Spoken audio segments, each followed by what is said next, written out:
Bonjour à tous, c'est Ben. Aujourd'hui dans la technique en short, j'ai 2 minutes pour... Non, ça tiendra jamais.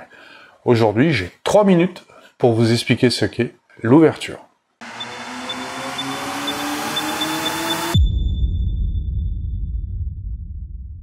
L'ouverture en photographie désigne un réglage vous permettant de faire passer plus ou moins de lumière vers le capteur de votre appareil photo. Cette ouverture se fait au moyen d'un dispositif situé dans l'objectif et appelé le diaphragme. Il fonctionne comme l'iris de l'œil humain et va venir s'ouvrir et se fermer, laissant passer plus ou moins de lumière.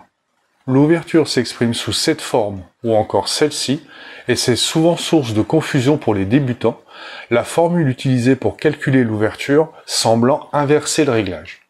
Pour faire simple, retenez juste que plus le nombre d'ouvertures est petit, plus l'ouverture est grande et plus vous laisserez passer de lumière, et plus le nombre d'ouvertures est grand, plus le diaphragme sera fermé et par conséquent, moins il laissera passer de lumière. Le réglage de l'ouverture se fait à l'aide d'une bague située sur le fût de l'objectif ou alors directement depuis les réglages de l'appareil photo. Les fabricants mentionnent une ouverture sur leurs objectifs, c'est alors l'ouverture maximale, dite la pleine ouverture. Cela permet de savoir rapidement si un objectif est lumineux ou pas, les valeurs d'ouverture suivant une échelle logarithmique. Ça c'est cadeau. Un objectif ouvrant à f1,4 sera 2 fois plus lumineux qu'un objectif ouvrant à f2 et 4 fois plus lumineux qu'un objectif ouvrant à 2,8.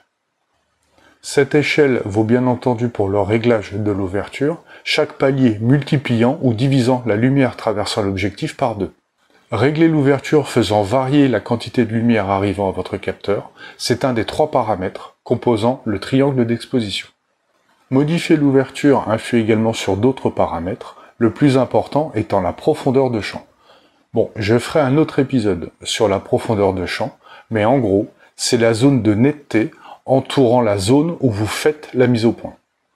Tout ce qui se trouve dans cette zone sera net, et tout ce qui se trouve en dehors sera plus ou moins flou à mesure que l'on s'éloigne de cette zone de netteté.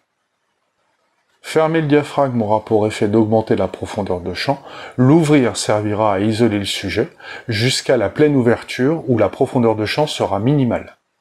Il est à noter que la plupart des objectifs présentent des défauts optiques à pleine ouverture, et il sera souvent nécessaire de fermer d'1 ou 2 crans, voire plus, afin de minimiser ces défauts.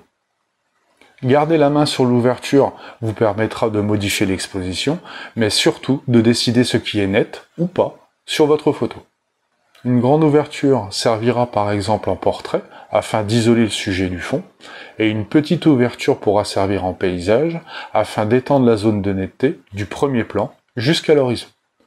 Voilà, mission accomplie!